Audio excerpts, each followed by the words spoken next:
Oh, hi there. My name is Dimitri Riley. It's a pleasure to be here with you tonight. Could you guys do me a favor? I would love it if we could stop lying to ourselves, right?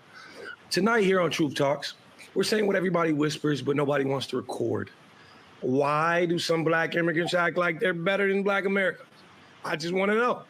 Yeah, we're talking about the hidden anti-Black biases inside the Black dysphoria. From backhanded shade to outright superiority complex, this isn't just ignorance. This is disrespect in the colonizers and passed down like poisons. So tonight, we're asking, how do we fix this deep divide between Black Americans and Black immigrants before it kind of get us all chained up? You know what I'm saying? Like, let's call it out.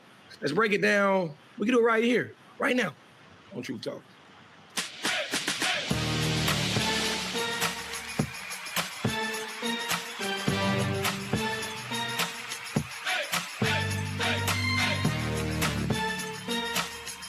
Are y'all ready to roll? Let's go. Well, there it is, Dimitri Wiley opening the show. Welcome. Thank you for that. We also have Dr. Cheyenne Bryant in the house. How are you? What's going on, Torre? I like you right now, so we're doing good. Welcome, Truth Avengers.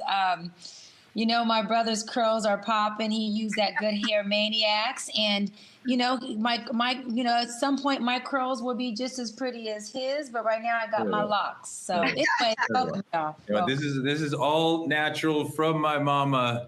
So ain't no hair maniacs over here. Good luck. We also have Dr. Sarah Fontenot coming all the way from Canada. Welcome. Hi, I'm so excited to be here with you guys. And I'm the same. You never know what hair you're going to get with me. You know, one day I might be natural, another day I might be braids, another day I might have some extra. You know, okay? Dimitri, we are constantly in this country talking about foreigners stealing good American jobs. For example, Sarah has the next segment. Take my job. Go, girl.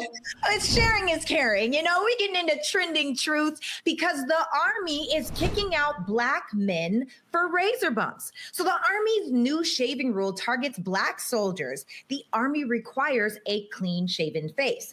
But 60% of Black men suffer from painful razor bumps, also called folliculitis. Now soldiers face discharge if they don't get laser hair removal in the next 90 days. Let's take a look. A new shaving policy could result in Black Marines losing their jobs. Based on a new policy, people who are inflicted with a skin condition that can cause pain and scarring, which, by the way, this happens, it happens to Black men, all right, just so you understand, that can cause pain and scarring on their face.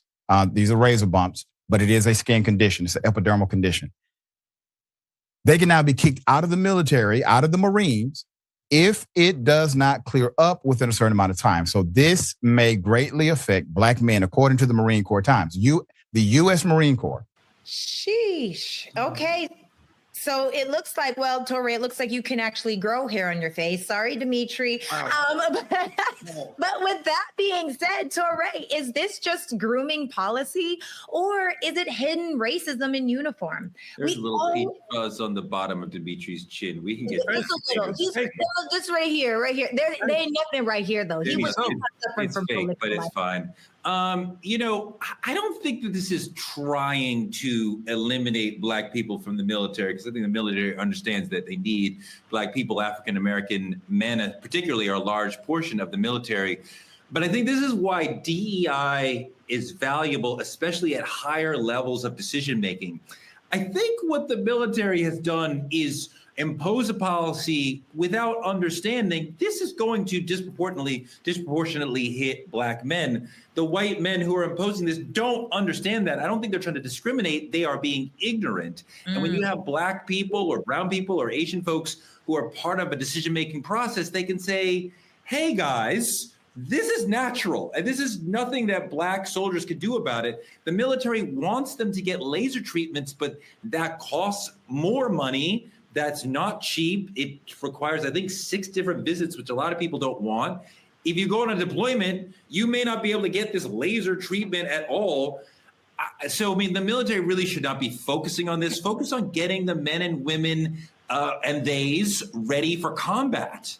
What do you think, Dr. B? Is this what Touré is saying, or is it deliberately a way to enforce systemic racism into the Army? Sister Sarah, Touré, that's some bullshit. This is systemic racism.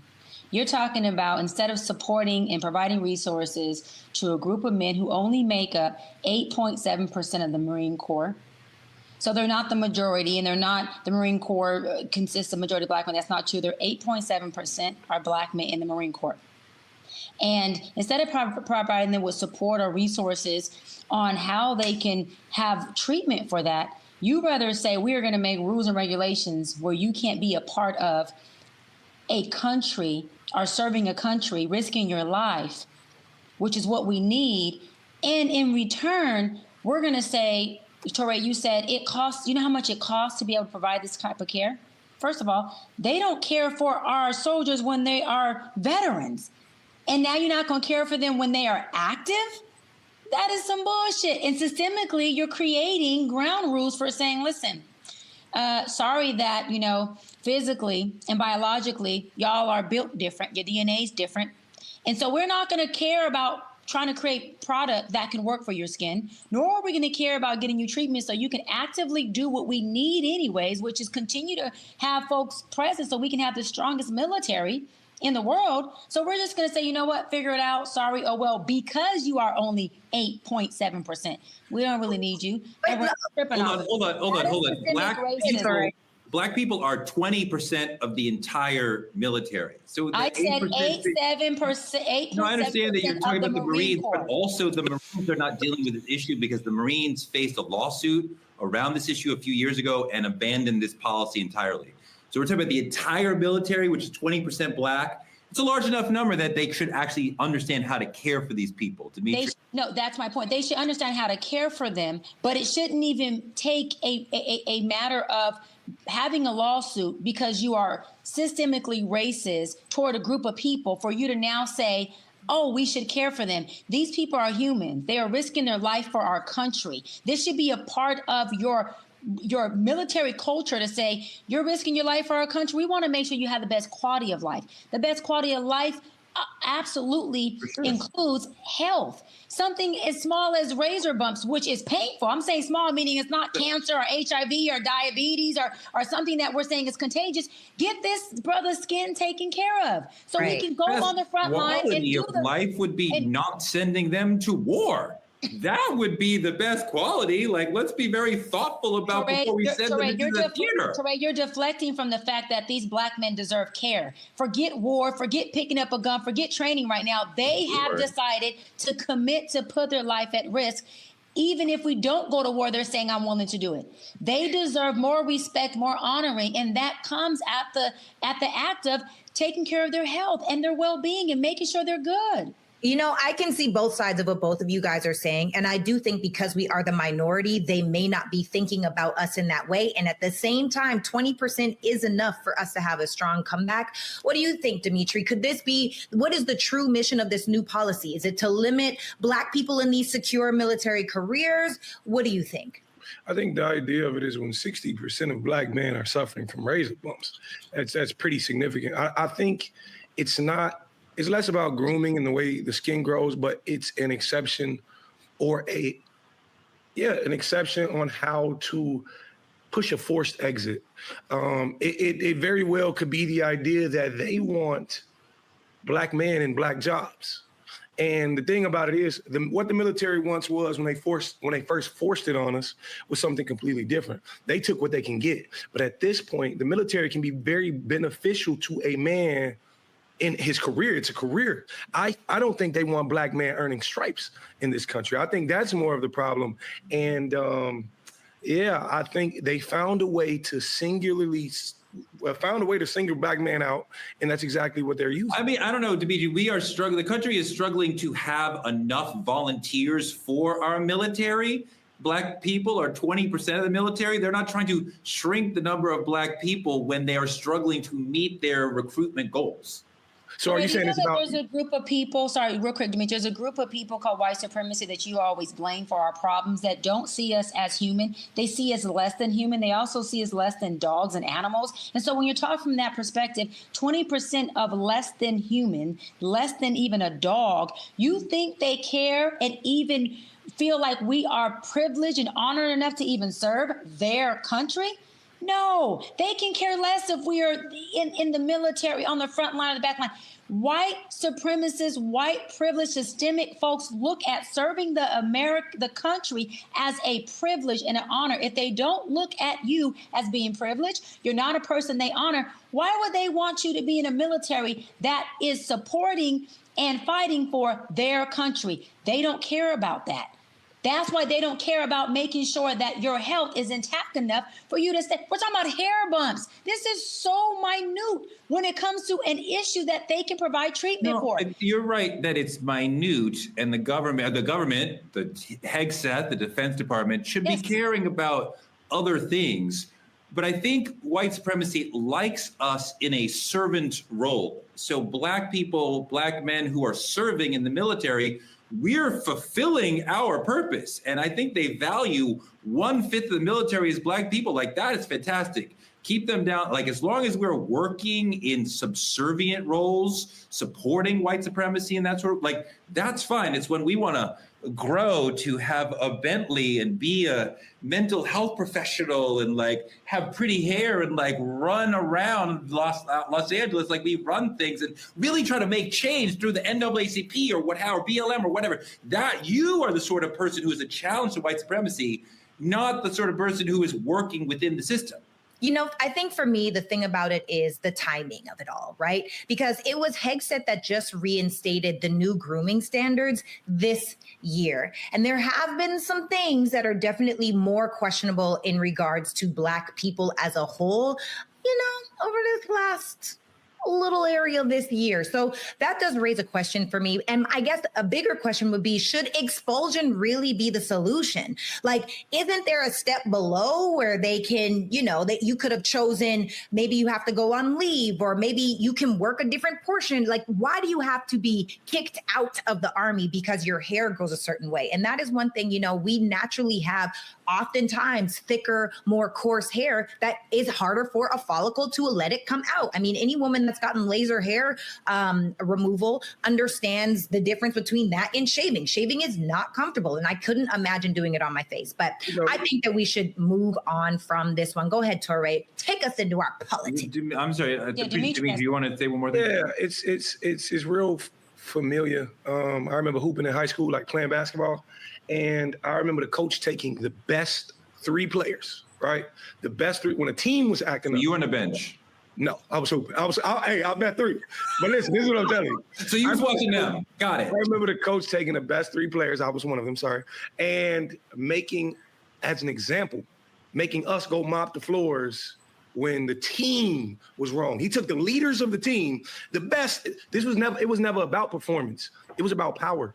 In saying, look, no matter how you show up, look what I control. I control this narrative. And I think, like you said, Touré, this is a hierarchy thing. Why push us out when you can, you know, pivot because you want us out? I think that's as simple as it is. That's a fantastic place to leave this. I want to move on to our politicking segment. The Department of Homeland Security has ended temporary protected status for Haitian people who are in America. Starting September 2nd of this year, over 500,000 Haitians will lose temporary protected status, no protection from deportation, no work permit, no safety net, just go back. Is this the new immigration policy? Is this America trying to get rid of even browner people? Look at this video. More than 300,000 people face the prospect of being sent back to Haiti in September thanks to a change in U.S. policy. The decision comes just months after Homeland Security Secretary Kristi Noem ended temporary protected status extensions for Haitian migrants in February.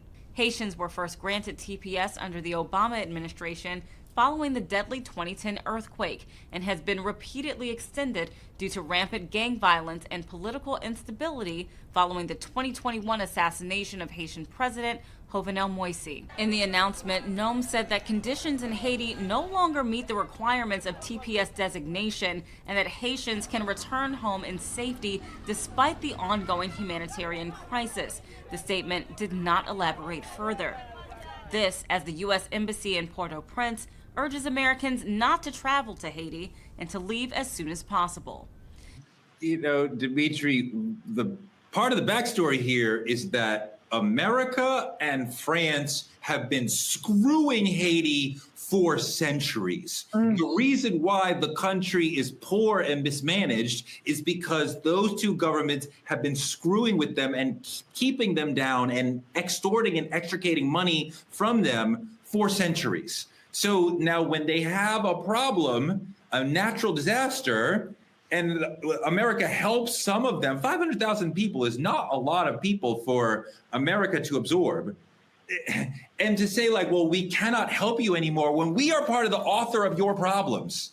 It's truly disgusting and a complete misunderstanding of why these people are struggling historically. Oh, absolutely. And I think you're right. Obviously, we got ICE locking up 3,000 people a day. We can do more help than that. I think the thing about it is, to me, and I hate to minimalize anything going on, but it kind of feels like collateral damage. And what I mean is this Haitian immigration and the hatred towards them is what we've always received. They are an extension of us. So why would I treat them much better than I treat you guys? And you're from here. And I think the thing about it is a lot of times we're seeing it just not with Haitian. Any color of brown is treated the exact same way. So for me, I see collateral damage in a larger situation. Sarah, I think that immigrants do something, give something, bring something valuable to the country. I think that we owe it to Haitian immigrants to help them when they are in a horrible situation, and we have the resources and ability to help people. This country used to look at immigration as like, wow, like we're so great, we're so big, we're so benevolent, we're so valuable and important that we can help people from other countries. And now we look at it in a sort of, what is it, niggardly way, where we're like, if we give them a dime, oh my God, I want us to do better by immigrants, but we are only committed to demonizing them. Yeah, and I honestly don't even understand why that is the biggest focus of things. Like, why is immigration? And maybe you guys can answer this for me. Let us know in the comments if you guys have this question as well. Why is that such a pressing topic when there are so many more life-altering topics that we should be addressing in America? Like you said, I don't think that there's an issue with having Haitians here. I don't think there's an issue with having illegal immigrants here. But we've seen it already. We've seen the cages that the ICE is putting and trying to get these 3,000 people a day. And now it honestly seems like we want to be that benevolent country where it's only us and we call all of the shots and nobody gets to come in and nobody gets to go out without our permissions. The issue with that, and my question for that is, what other country will now start to play the same game? And how will we also be shooting ourselves in the foot? I don't know that there's another country that will be able to do what the United States has done for the world over the last century plus, that anytime there was a major calamity in Eastern Europe, South America, Western Europe, Asia, that you could come here and we would absorb you. And I think part of the problem, Doc, is culture, that they talk about crime, they talk about economy, but the real fear is culture, is that brown folks, Haitian folks, whoever will come here and will change the cultural fabric of America, and the whiteness that they prize will be lost. Yeah, because America itself doesn't have a culture. The culture of America is the quilt of all of the different cultures that exist here, that have always exist here. And so, yeah, you stripped us of all of the Haitians and the Latin cultures and even Asian cultures and the Indian culture. I mean, you just go down the list and we just really have America at its core. But what's interesting is America at its core is still wrapped in the nucleus of all these cultures that we are now calling immigrants. That's the part that makes it so crazy, that this is not about America being the nucleus of America being white or the white family, right? This is really about America's nucleus is a cultural melting pot where people have been here, people come here, and almost every president we've had has actually deported many immigrants. Trump is just doing it loud. He's doing it transparently. He's doing it on TV, and he's doing it to where we can see it. And I love Obama. Obama also deported a lot of immigrants. He just didn't do it in a way where he treated them like animals, or he had them in cages, or he built concentration camps for them. So there's always been immigrant control. This is now immigrant slavery. There is a difference between the two. Sarah, you're on the right, but you said you don't really understand or you don't feel the immigrant issue is not moving you. This is a big, huge driver of people on the right. Trump is doing this because this should, with the Haitian folks, should move his people. Yes, get them out of here. Get every immigrant out of here, especially every brown immigrant out of here. I don't understand how you're like, I'm conservative, I'm on the right, but I don't understand. This is the core animating issue of your political tribe right now. Right. Well, that's the thing. That's not my political tribe. I'm an independent.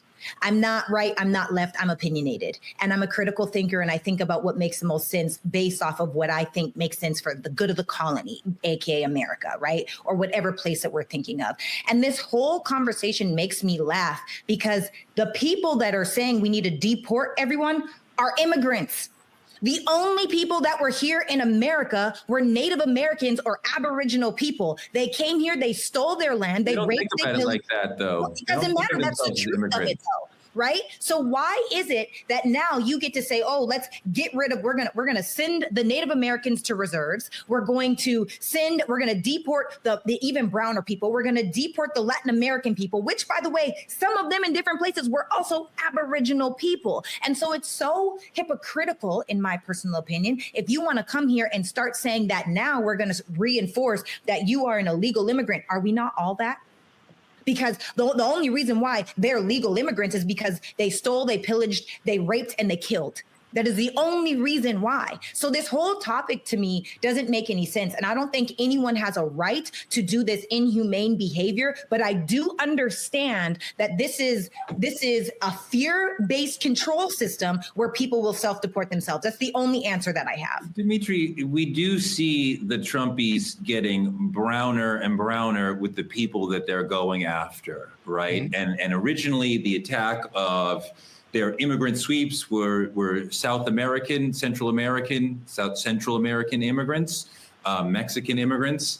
And now you start to move toward Haitians, right? And more Black immigrants. Of course, the white South Africans can come. That's not a problem. But like, oh my God, these Haitian immigrants that we've been protecting for 500,000 people, that is a pittance in a country of 360 million people. That's a lot. But seeing the target get browner and blacker is scary, right? Because I'm like, so they're moving toward us. You know, I really don't think the mission changed. I think they've learned to rebrand it very well. They've learned to attack brown faces and then pin them against the same people. People might not question it as fast if it's a brown face attached to it. It's not really like diversity, but more so camouflage. I'm learning to target exactly what I've always wanted to target, regardless of what place it's in. I just needed to have this brown face, this brown skin. And I think the system is now weaponizing those brown faces against brown bodies and Black bodies. You know what I'm saying? Whether you see it in ICE or you see it in the CBP or, you know, military, XYZ, whatever the case is. But I don't think social media is wrong at all in painting the story. It just gives a half story. It's not the entire story of what people need to hear. But yes, they are getting browner. And then that's concerned about our Haitian brothers and sisters in this country. If that is you, come into our comments. Tell us what's going on for you. Tell us how this is making you feel. Godspeed. I hope you find the peace that you deserve. I want to move on to the main topic and let Dimitri lead this one. Go, brother. I just wanted to say, listen, too many Black immigrants come to America and they benefit from the fight our ancestors, that's me and your story, our ancestors died for. You understand what I'm saying? And then they turn around and look down on the very people who opened the door for them. Yes. Like from the accents to the attitudes to fashion and morale, we're diving into how white supremacy put us against each other. And why are some folks fall for it? Those are ideas we need to tap into. Define Black dysphoria and its current cultural aspects in America. I would love to know what you think, though. I mean, I definitely see what you mean, and I have heard folks talk about the notion that they were not slaves, so that they are better than us. And I know that exists in many people. And even if they may come from Africa, they may look down on us, African Americans, and not want to align with us because they perceive that we are at the bottom of the social strata in America. So we don't want to be with the people in the bottom. And I felt that shade. I felt that coded language. I felt folks, Black and brown folks, from the diaspora, not really feeling that connection with us that I want them to feel. Godfrey is an amazing comedian who said a lot of brilliant things. He had an interesting point on this. I want to play that. Take a look. She said some shit about, which is funny how almost every foreigner has something to say badly about African Americans. Even Africans sometimes have fucked up shit to say about African Americans, but then everybody comes to America trying to be African American. And benefit off of our struggle and the work that we put in. Yeah. How could anybody that looks like you come into America and talk about African Americans when they are the ones that have created the foundation for foreigners to come in? The 1964 Civil Rights Bill is the reason why Koreans, Nigerians, Indians, Arabs can come in and open up businesses in Black neighborhoods and still disrespect the fucking same people that are putting money in their pockets. What kind of fucking nerve is that? It's the serious hatred of African Americans in this country. It's in the soil. Yeah, I think that's absolutely right. And I think folks can come from other countries and see the way that we are treated and go, oh, that's how I should treat them. But you know how African Americans are treated before you even get here. So you arrive with a preconceived notion of how you should think of African Americans. I can see why these folks would be like, I don't want to be part of their group because they are downtrodden and they're ex-slaves. Sarah, I understand where a lot of people, Africans, come to this country and are disrespectful of African Americans because they see the way that we're treated and they see the history of chattel slavery and they are disrespectful to us. They don't understand our struggle. They just see like, oh, you guys were slaves. We don't want to connect with you. Maybe not you, because your family is so Americanized, even though you grew up in Canada. But do you understand why some immigrants are coming here and saying, I'm not like them because my people weren't slaves? Yeah, well, we're not. And I think that is the thing that really needs to be considered here, right? When you start thinking about African American, what does that mean? I have never been to Africa. My parents have never been to Africa. My grandparents have never been to Africa. And although I am excited to go, one of the things that I think is silly is why is it that we are the only African Americans? Why aren't there French Americans, Polish Americans, German Americans that are here?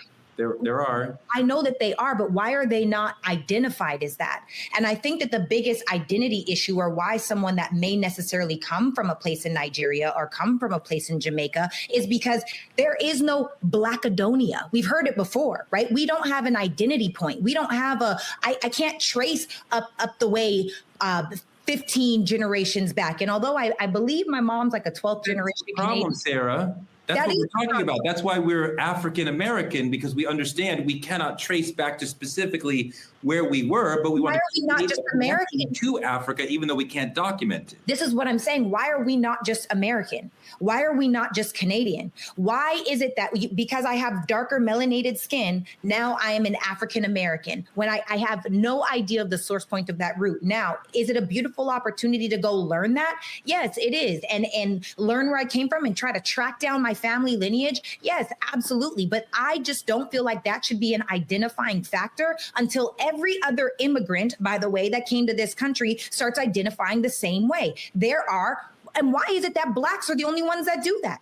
Why are there not, why are, even if you were to say the Mexicans, right? People don't say Mexican American. They do. No, they don't. They say Mexicans, Torre. No, they do not. Well, if you live here, you're born here, but your family's from Mexico, you are a Mexican American. True, but is that what you're called? No, you're called a Mexican. No, well, that would be racist. If you are an American citizen with Mexican background, you are a Mexican American. I mean, like my family's from Africa. I don't know if it's Ghana, if it's Senegal, what country it is. Right. I know we're from Africa, and I want to be an African American because I want to know the past where I come from. It is critical to have a relationship to your history, and we are the only people in America who do not have a tangible relationship to our history. So we have to remind each other we are African American. No, okay, the connection is important, and the vagueness of the connection is also important. This is where the confusion comes in because you're saying they call people Mexican American, like Dr. B says. She is Mexican, Creole, and Black, right? She has never said I'm Mexican American, African American, and Creole American. None of this happens in real life. Now, is that the box that you make? Sarah, what are you talking about? What real world are you talking about? Of course it does. Let me finish and I'll tell you. That may be the box that you check when you go sign up for something or anything government-wise, but that is not how we speak in this nation. In fact, the only people in this nation that get both of those things are Blacks. We are African American. When you go speak on stage, they say we're at the African American Studies. Why are we only focused on Blacks being African American? Why are we not also focused on the white people, the Latin people, the Asian people? Why are there not Chinese Americans? Is that what you check on a box? Yes, but it is not what you call them. I don't know what world you live in. Of course, there are Asian Americans, Hispanic Americans, Creole Americans. I mean, of course, we talk about these things fairly all the time in this country. I don't know what you're even talking about. Because we don't have an identity. Thing is when they attach the American to Asian or the American to African or the American to Latin American, right? The American and Latin is there with that hyphen in the middle because that hyphen is meant to separate. So like myself, Torre, I totally get what you're saying and I respect folks who think that way. I really do. Not being sarcastic. I myself, I'm Black. I'm American. I was born here. My parents were born here. Even my Mexican mom and Creole mama was born here. So I don't go around separating myself by saying I'm African American. I am American woman who happens to be Black, Mexican, and French Creole. To Godfrey's point, the reason why I don't do that is because when we do get African immigrants that come here, we do get a different treatment as though they are different or better than the Americans who happen to be Black here, which I don't believe that we are better or I think we're different by culture and by geographical location, right, of where we grew up in environmental ways. But I don't think that I am better than an African who comes to America. Now, an African who comes to America, in my opinion, is an African American. I am a Black woman who was born here. I am an American citizen. I am not an immigrant. So I am not going to couple or group myself with an African American. I am Black. I don't think people are wrong. Let me disclaimer, who say African American or Black American and they were born in America. Sure. I just identify as an American Black woman, and I don't correct people when they say African American, but I'm not going to go introduce myself and say, hey, I'm African. I'm not. I'm an American woman. I'm just as American as the white woman named Sarah or Becky. I'm just as American as Sure. I'm just as American as any other person who doesn't look like me but has a different skin color. I am American. So therefore, I don't need to separate myself by saying, because you're white, you're American, and because I am Black, I have to say African American, so you know that we're separated from this country. I don't see it. Being African American is a tremendous source of pride to me. And it's interesting that you said the the line between African American is a divider. I see it as a connector, as a thing that connects my African heritage to my American heritage. And yeah, the lineage of African American people in this country is special and unique. I want to be absolutely identified with that. And part of that's why I took African American studies when I was in college, because I love Black people so much. And I don't need to go around saying I'm African American. I actually prefer the term Black American just poetically. And I understand the complexity of, like, Charlize Theron is African American, but we all know that's not what we're talking about. We're talking about me and Dimitri and people like that who are who are both African and American. And the notion, especially for us, those two different cultures shape us politically, culturally, socially in amazing and powerful ways. And I have respect for the Italian Americans who are here. I mean, like, I live in New York City, so we see the Italian American parade every March. We see the Puerto Rican Day parade every June, I believe it is. We see Irish Americans parading in March also. So, I mean, we see parades, the Dominican American parade. Oh my God, like, they kill Brooklyn. It's beautiful. It's amazing. It's a party every freaking. So, I mean, like, I see a range of people. I want to talk about one African woman who made a really interesting comment, because there's a lot of negative stereotypes of African Americans around the world, but we found this African woman who had something really interesting to say. Let's look at that. I used to be, I think, a bigot towards African Americans and wanting nothing to do with them because I was fearful for my own life. Myself, when I arrived here, my tendency was to not trust African Americans. Our parents are like, be careful of these people. They're violent. They're scary. They don't like to study. The biggest thing that outside world and other Africans can see of African Americans is more the urban Black ghetto culture. That's we call it ghetto here. That's hood rattery. I mean, that's what we see. But I think where we went wrong, as all groups, you have a subset who doesn't do good things and doesn't behave a certain way, but that shouldn't be an indictment on the rest of the community. So it took for me to come to this country, start to see for myself, oh, okay, there is definitely this urban Black ghetto culture that they're talking about, but there is also all of these other African Americans, millions and millions of them, leading and running amazing lives, raising families, building businesses, being, great professionals. I didn't expect that. So I think especially the music industry is what has caused a lot of problems, as well as Hollywood, in terms of sending the stereotypes to the outside world. Africans and African Americans, we don't understand each other. And there's such a disconnect there. And then there's a bit of a identity crisis that a lot of Black Americans have because we feel like our culture was stripped away from us, which objectively that is true. But that being said, it's like we then at the same time try to create this new vision of what our roots actually are without going to see our roots and going to figure out the truth.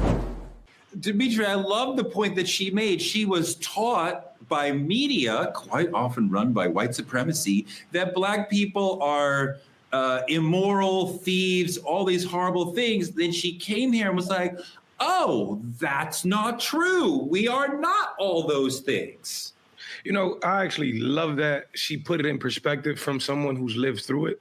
We know how much social media pushes the Black narrative, Black hate, Black crime, Black this, Black that. We know exactly what's going on in that regard. And the fact that they're receiving it across the globe is something to note. But my thing about it is this. They come here, right? And until you're aware, you're ignorant.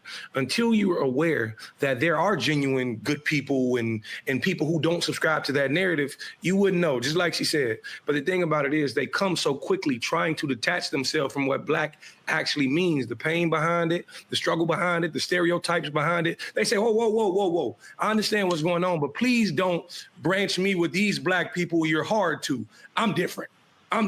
But the thing about it is they don't understand these people will see you as no different. And I think that's exactly what's going on with this immigration factor. But you're absolutely right. She's absolutely right. Yeah, and I think that it's easy to separate yourself when somebody feels different, and that's the issue, right? And so I guess my question, Dr. B, I'll ask you this question: if some Hispanics chase whiteness for privilege, are some Black immigrants doing the same by pushing anti-Black stereotypes about Black Americans? And the real question is, who really benefits when we play their game? Oh, 100%. Who benefits is the folks who are creating the overt and covert racism narrative. Touré said it best. He said media ran by white supremacy is what pushes out the narrative for us to see and for us to be reprogrammed to continue to create in our communities, in our households, in our social groups, and then more than that, within ourselves, because we begin to embody that narrative subconsciously, not even becoming aware of it. What I find to be very interesting was this woman said that she's seen Blacks in America to be ghetto. Now, Sarah, been in Africa, Torre, I'm going to think you did just because, you know, you seem to be you haven't. No, because you seem to be well. Africa, what are you talking about? I know, yeah, that's what I'm going to think you did, because I'm assuming, but I knew my assumption would be right. I've been to Africa. So for someone who is coming from Africa, meaning this woman in this video, who grew up there, to come to America and say that the Blacks here are ghetto, if you've been to Africa, and with all due respect, because I love Africa, and I was, oh my God, when I got off that plane, Torre, I said something spiritually said, welcome home. Oh my God, it feels home, does it not, Torre? But I'm gonna say this, there is no ghetto-ness in Africa. It is straight third world crime. Yeah. No, it is third world crime, meaning it's crime on top of crime that isn't even policed. So again, I'm not downing Africa. I'm speaking the reality of if you've been there. No, it's not ghetto. It is crime with no policing. You have military standing outside of resorts with big machine guns, and they tell you do not leave your resort by time even the little sun starts to go down, because you will be robbed. So what I'm saying is, and I told this story before on here, it's quick. We got in our Uber. It was 11 o'clock at night, me and my fiance at the time. The Uber was running the red lights. And I said to him, sir, I want to make sure we don't get hit or we don't get a ticket. Is this okay? He said, Mom, if I don't run red lights, he said, they will bum shack us and rob us, and police will not give me ticket because they know we cannot stop at night. I said, excuse me, run every motherfucking light. Go, Torre. No, go. You're right. You're right. I love that. And I've seen that also. Wait, hold on. I've seen that also in other places where it's a little more lawless. But the point that Sarah made about Hispanics chasing whiteness for privilege is real. And I don't bring that up to shade. For a long time, people on the left thought, oh, there is a rising number of Latinos and Hispanics coming into this country. They will see themselves as people of color and vote with Black people, and we'll have this massive permanent majority of people of color. And a lot of brown people, Hispanics, are like, no, I am gentrifying. I want to be with them. I want to be with the powerful group. I don't want to be with the downtrodden Black people. Wait, that's how Trump got in office. Hold on. Yes, and Africans are making the same point. I want folks who don't live in this country to understand that Black people are amazing and beautiful and powerful, and and Black people who are in the hood are also amazing and beautiful and powerful, and some of them are dealing with white supremacist forces beyond their control. So before we go, oh my God, they're all stealing and violent, there's a reason why some of that is happening. Well, it's really crazy when you start thinking about how deeply these different beliefs are rooted. I was in an Uber the other day, and one of the things people always say is, where are you from? And I'm from Canada. And so having conversations with different people, this man told me that Blacks in Atlanta are an embarrassment and they have no unity. And a part of me is like, well, depending on where you're looking, you could definitely find that. But the other part of me is like, wow, so sad that us as a people think so differently, because that driver was Nigerian. Right? It was a Nigerian driver saying that Blacks are an embarrassment and that we have no unity.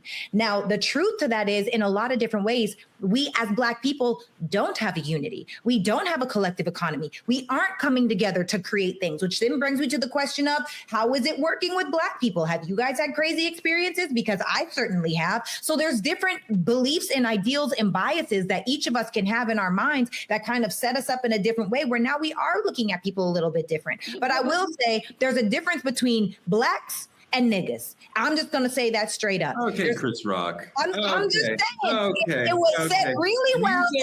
When you say that, are you suggesting that some people act like niggas all day long, or there's certain moments where you don't like the way a given person is acting or behaving, so you're going to denigrate them in that moment and call them a nigger, but they're not a nigger the rest of the day? Like, Here you go. There's a lifestyle of being a nigger.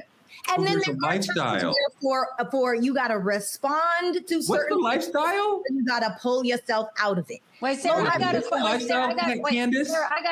question, Sarah. Wait, I want to know what the nigga lifestyle is. What's the nigga lifestyle, Candace? Tell me that. I want to ask her a question. Yes. Because I have, I'm a Black woman, but I definitely got a nigga deep in there. So what do I consider? Is that my lifestyle or what is it? Because let me tell you something. If somebody says something to me that is completely out of pocket, yes, especially if it's systemically racist, especially if it's a Karen, let me tell you something. She gonna get the whole nigga out of me in that moment. So what does that mean, Sarah? Diagnose me about my nigga. Tell me, I want to hear about this. I love it because that's what I'm saying. Lifestyle is an everyday thing that you do, right? The difference between being a Black person or a Black human is when you're just, you have it in you. We all got a fire-breathing dragon inside of us. And with the right circumstance, right opportunity, right access, it might be time to ignite some fire. So but some people are niggas all day. Yes, some people are. What the fuck are you talking about? Lifestyle. What is the racism, Candace? Why are you dissing Black people? I don't know why that's a diss. Why is that a diss? It's like if someone is universally unattractive, is it bad for saying it? If someone is obese, is it bad for saying it? Universally unattractive? Hold on. What are you talking about? Your question is so the notion that some Black people are basically beneath your respect. Whoa. Don't put words in my mouth. Your question is so good. I have a question. He's putting words in my mouth. No, Dr. B, just wait. Who is the nigga all day? And then after you answer, just tell me, after you say what you say, just tell me, give me a person to raise question, because I love it, that who is a nigga all day? Give me one person that you're like, he's just a nigga all day. Damn, I really got to think about that. But to answer the question. No. Answer the question. It's the question. This is what I'm saying. Just because you're a nigga all day does not mean that you don't deserve respect. Just because you're a nigga all day does not mean that you're this terrible, classless, awful person. That's not what that means. It just means there is a difference. The same way that there is a difference between, let's say, if you're raised in, people have told me all the time, wow, you're really different for a Black girl, right? Or why do you talk like a white woman? No, I agree with you. If someone says you're really articulate for a Black woman, it's based off of their experience that they've had with Blacks that are around them. At the end of the day, they don't see a nigga in you. That means they don't see a nigga in you. That's not true because folks have seen that too. I've got it in me. More than that. Oh my God. Oh my God, Dimitri, I'm drowning in ignorance, Dimitri. I'm drowning in niggadom, Dimitri. What is really happening? Touré, I think you're the one who's a nigga all day. I just got it. Apparently, I say nigga. I mean, I'm raising all my kids, but like, I mean, I really don't know. You know what the problem is? That the way that you give it meaning, you're making the fact of somebody acting a certain way, it's just an identifier. Why does it have to be so negative? I didn't say that Black men that are niggas don't raise their kids. You said that, which means you have a subconscious racist. But what did you mean by niggas then? Because we asked you, define niggas, name a nigga. You can't define it. You can't name it. Let's think. Wait, I'm with you, Touré. A nigga who don't raise his kids is a nigga. That's what we're gonna be in agreement on. Yeah, he a nigga all day. He a nigga all day and all life and all year. I'm just saying the way that y'all see it, we all have different meanings for something. If I were to say, what's yours? I'm trying to tell you, you keep cutting me off. If I said, give me 3 words, that means love. We all would say 3 different words. If I say, I think that there's a difference between niggas and Black people, and give me 3 words that describe niggas. Tell us the difference. What is a nigga? What's your word? You said, hold on, wait. Okay, Let's flip the script, y'all. Let's flip the script, She please. still ain't defined it. We want her to define a nigga. I ain't heard no definition. I heard you dancing toward it, and y'all got to call it some sideways move. I want her to define what is a nigga. What is a nigga? Okay, I like it. See, niggas love shit. Somebody like to phone a friend. No, love not explaining shit. Clarence Thomas, he'll help you out. Say any of that. If I was to think of 3 words when I think of nigga, it'd be late. 1, niggas is always late. So you a nigga today because you was late. You a nigga number 1. Name number 2. Come on. Boom. I did not say it wasn't me. What's number 2? Woo! Okay, Now I'm like really thinking about it. Here now. And let us know in the comments, y'all. Is there a difference between Niggas black love to deflect. You answer the question. What's your other two words? What's your other two words? Like a Chiron is right. mindset. The Chiron is right. Black immigrants hate Black Americans. Look right now. Here's the example right here. No, niggas have a lack mindset. They never have enough. And niggas don't like answering questions. That's when they know they don't have money. What are you talking about? So the difference is, y'all. Okay, look, because y'all. You want me to save you? Would you like me to save you? Are you being a nigga right now? This is the point. Are you being a nigga right now? Listen. Yeah, name a nigga. Who's a nigga? Y'all, I don't never get to finish. Name a nigga. Hey, listen. You don't have to finish, Sarah. They're not gonna let you finish. Sarah, they're not gonna let you finish. Yes, listen, niggas, they're not gonna let you finish. Right, y'all acting like niggas. It's okay. That's not. Oh, she calls us niggas now. Okay, here we go. Hey, listen. Here we go. Black immigrants hating Black Americans. We knew you was racist to us Black Americans. Like real talk though, like all jokes aside, I think that people hear the term and then they make it negative. And I think the same way where if someone is obese, whether it's right, wrong, good or bad, it just is what it is. If somebody all day is acting like, you got to go to that space where you don't let somebody else talk, or you go to that space where you don't. Yes. Are those, in my eyes, is that a version of that? Let me finish before you talk to Ray. Is that a version of that? Yes, absolutely. And my version from how I see it. And at the same time, we sometimes need to have those traits. There's good and bad in all of us. And sometimes those things are things that you have to tap into. But as Dr. Brian says, are you high functioning? Do you let those things stop your day and drop down to where that thing is inside of you? Or do you choose not to? That's the only difference. Okay, guys. Americans. Okay, guys, listen. We've concluded. I am a high functioning nigga. Listen, I get it. Hey, listen, Teray, I get it. Listen, but we got to flip the script. We got to flip the script. Parenting nigga, and I'm just a nigga. We have to flip the script. I know, we're all niggas. Wait, but Sarah's not a nigga. No, I'm not a nigga. No, you're a nigga. You're not even American. You're not even African American. How can you be a nigga? I'm sorry. I'm just looking for a nigga to marry. I'm sorry. I take you to a resort in Africa. Oh my God. Listen. I'm going to start with this. We're going to flip the script. Listen, slavery and colonialism did not just rip us out of Africa. They broke up our families. They broke up the unity. They poisoned the loyalty to each other.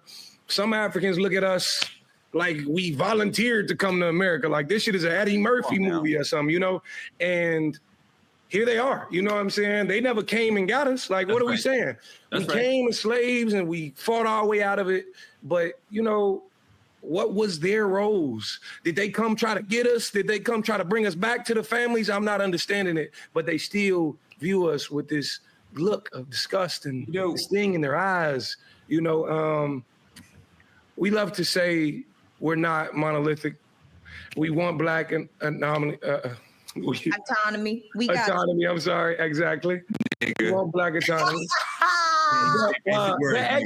I'm sorry, Jody. I don't mean to, I can go back, but. Oh, wait a minute, Dimitri. Hold on. Jody a nigga too. She went living around. Jody a nigga too. Am I? D, finish up what you were trying to say. No. Are we skipping something with the X talk?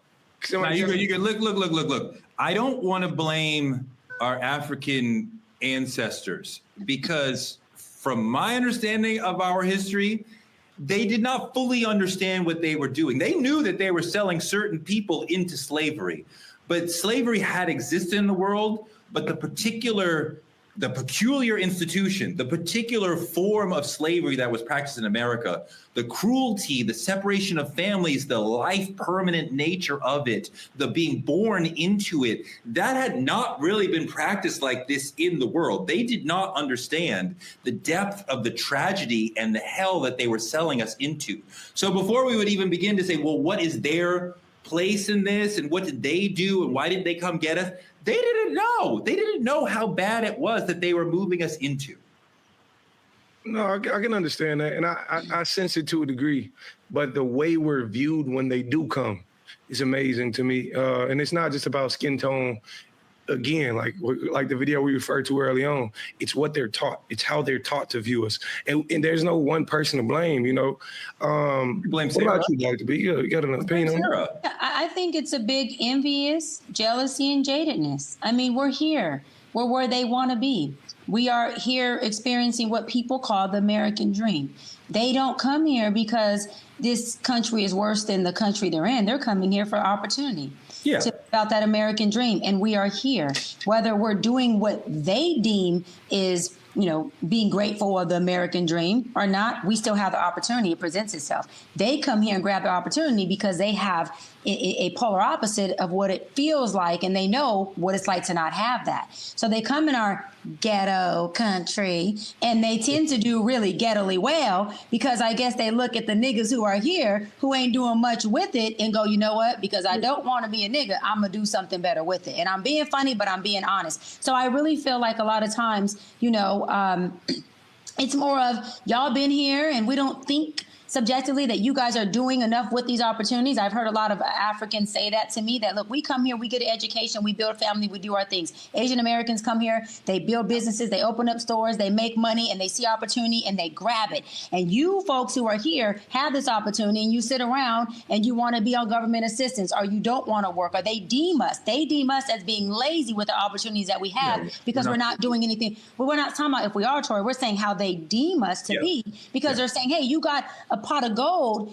and then you would rather have someone feed you the pot of gold, when they're saying we come with no pot, we build the pot, we fill it up with gold, and then we distribute it throughout our families. And they do come here and they do get the education. They do seem to do a lot more than we do in an opportunity in a country that gives us opportunities that we are born into. So.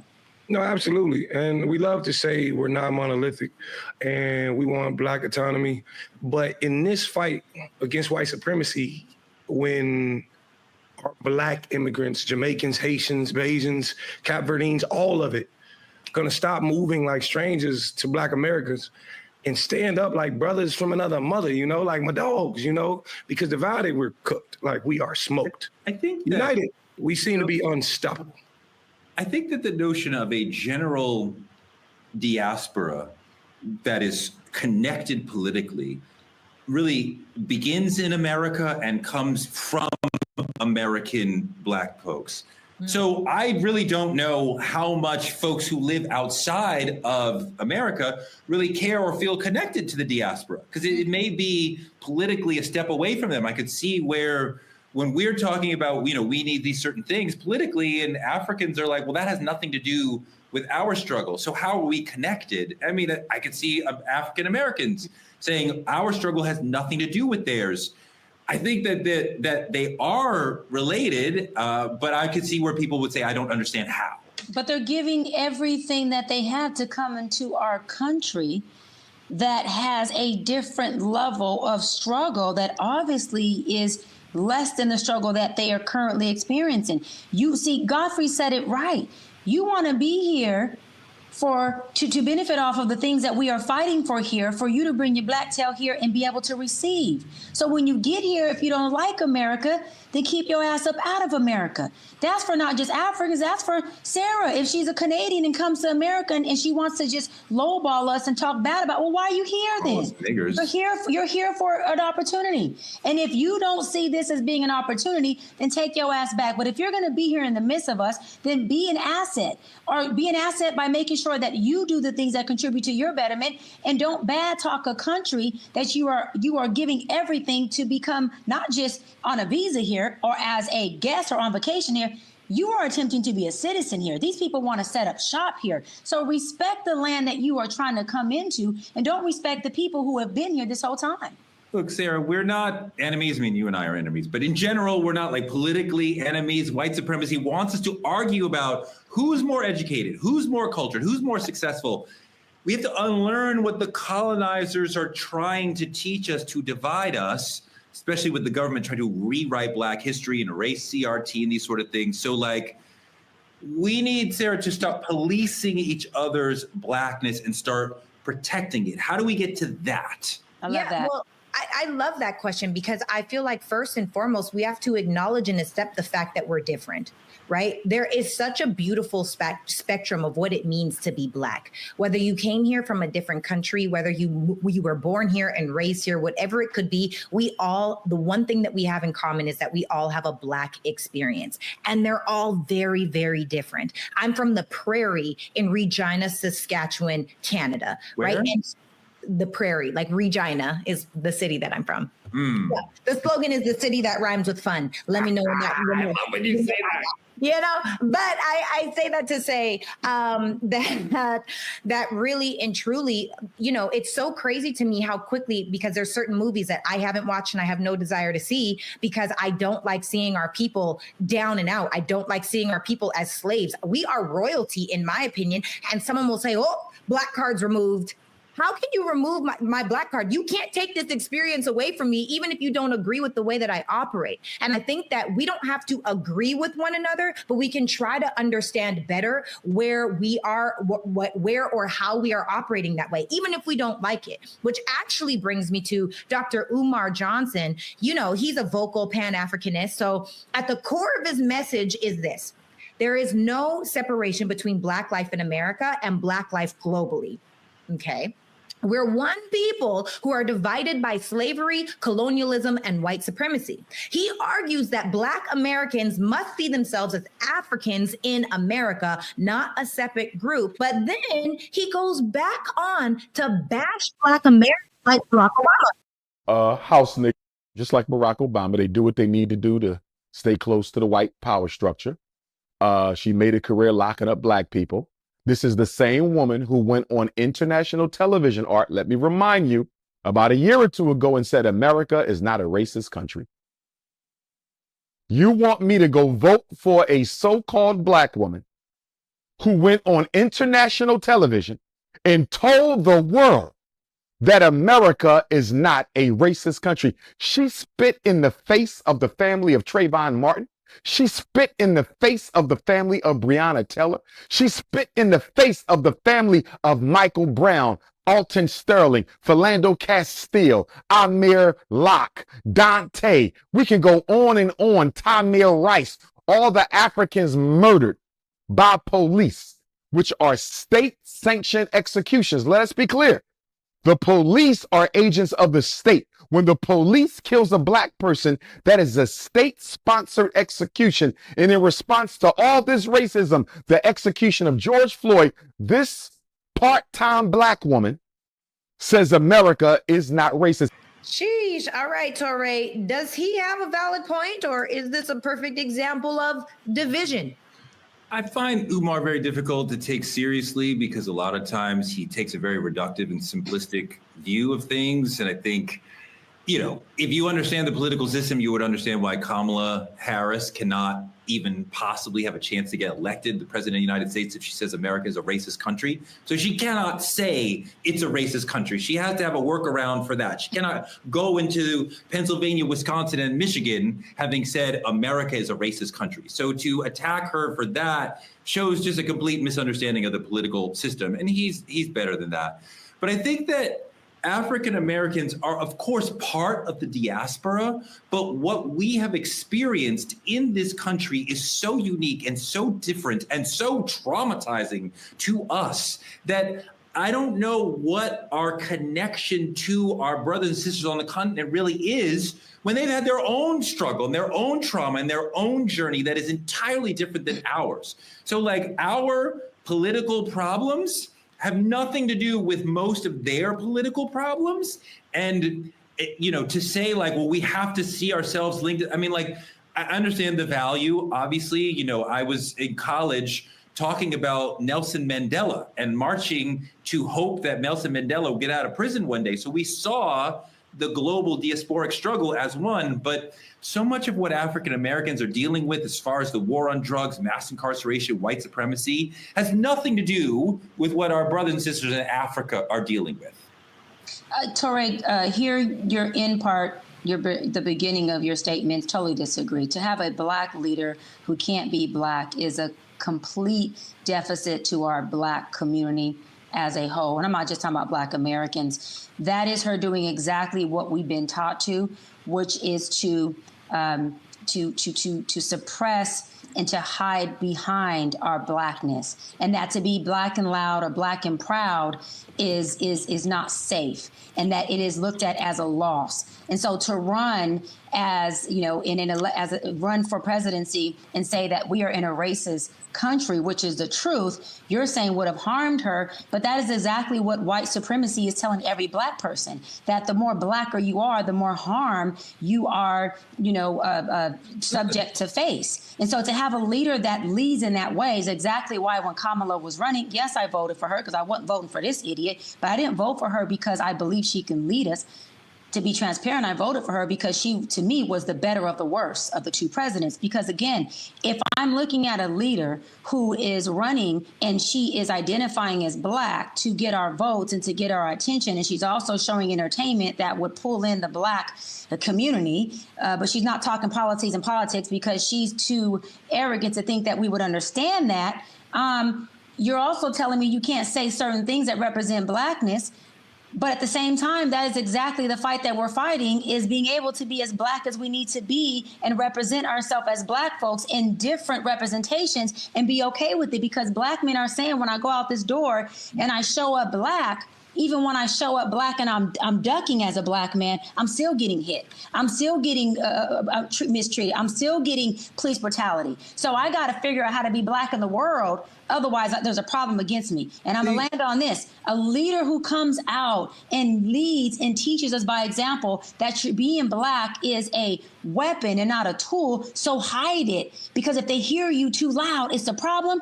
That is one of the biggest problems in our community is Black leadership that ain't leading Black. They're leading very, very overtly, systemically racist. Well, I think it was an interesting point, but you started and you referenced Kamala as a Black leader. She's a leader who is Black, but she is not a Black leader. Jesse Jackson was a Black leader in that his power came from his relationship to the Black community. You say whatever you want about Reverend Sharpton. No, you're right. That's the problem. Kamala wasn't a Black leader with no relationship to the Black community. Prove my point. Continue. Well, no, but I mean, like, to expect her to then come out and be a Black leader when she has never been that in her career. She's a senator, she's a DA, she comes from political power, right? I mean, she's never been about let's be unapologetically Black. You cannot be unapologetically Black in that way. You can dance with the AKAs and the DSTs. You can rep how much you love Howard. But if you want to be the president of the United States, and Barack Obama showed us this, you can't say America is deeply and systemically racist. You can talk about policies that might move us forward, that might help Black Americans, but you can't call the country racist and expect to go into Michigan and get votes enough to get a federal election. Oh, Touré, you can't gotta know where you are. Yeah, Touré, you can't go against the systemic racism. You can't go against the master. You better line up, saddle up, and speak like they speak and talk like they talk and walk like they talk. Because as a Black woman, you're not a Black leader. You're just a Black woman who's in leadership. That is the bullshit mindset of how people who are whitewashed think. If you are Black and you are leading, you have a responsibility to your Black people. If you are Black and in a leadership position, you are leading people and Black people. So you don't need to be unapologetically Black, but you do need to be a representation of what Black is. And if you can go march with the AKAs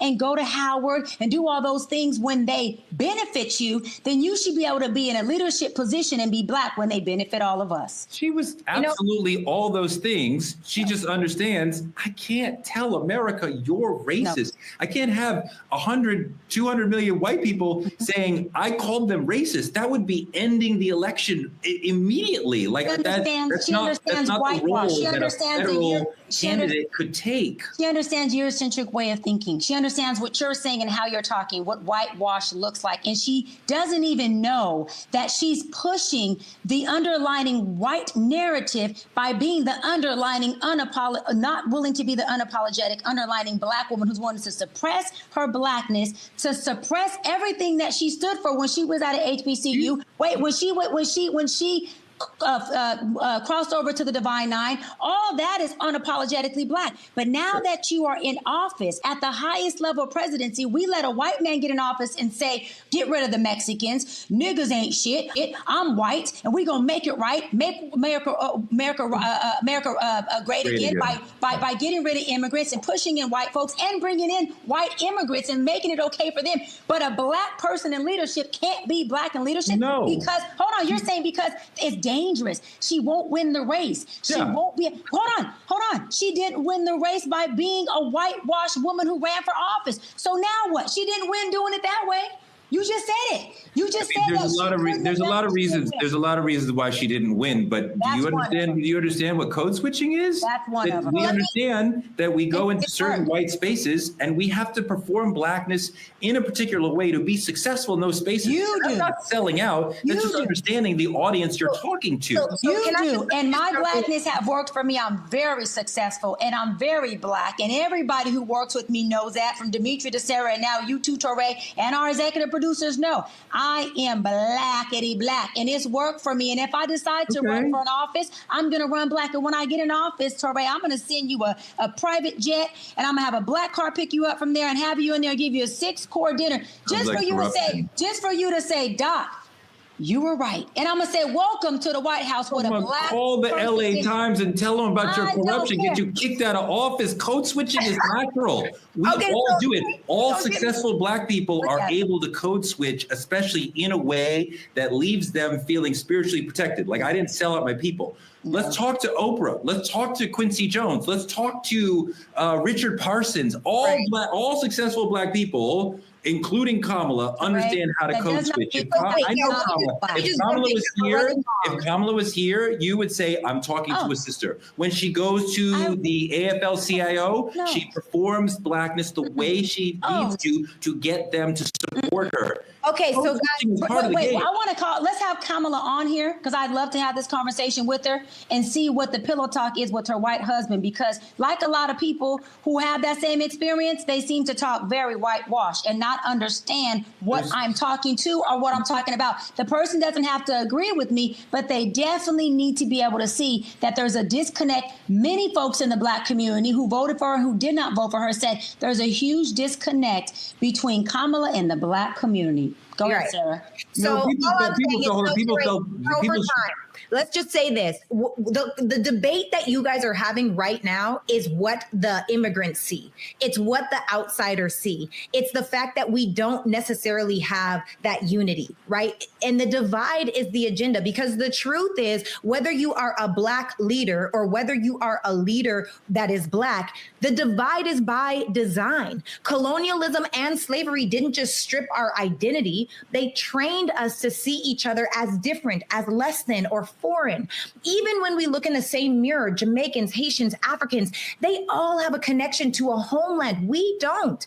Black Americans are the stepchild of Africans and the foster children of America. If we can't see that the diaspora divide is their biggest weapon, then we'll keep playing ourselves while they profit off of our chaos. United, we stand, but if we stay divided, we fall.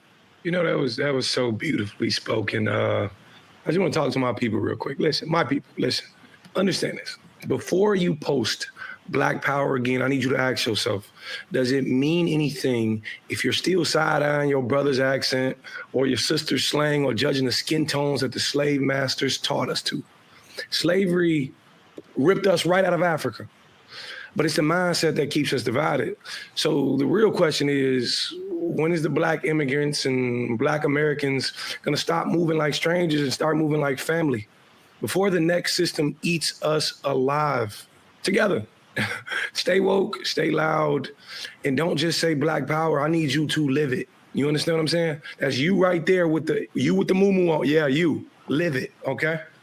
Not you, Tori. She know who I'm talking. I haven't been living it. What more do I have to do? She know who I'm talking. Check the comment section. Beautifully said, Dimitri. Thank you so much for that. That's our show for tonight, and this might have been our best show ever. Good job, you guys. Like, comment, and subscribe on our YouTube channel at Truth Talks-Live. Watch us simulcasting and fighting right here on the Black Star Network every night at 8 p.m. right after Roland Martin Unfiltered. Support Black media at Cash App, Truth Talks Live, or any of the links on your screen. Support us by advertising with Truth Talks the way our friends at the Playpad in Atlanta, Georgia do, and reach our over 10 million person viewing audience on all our social platforms. And it's actually 10 million plus 50 because Sarah's family is really, really huge.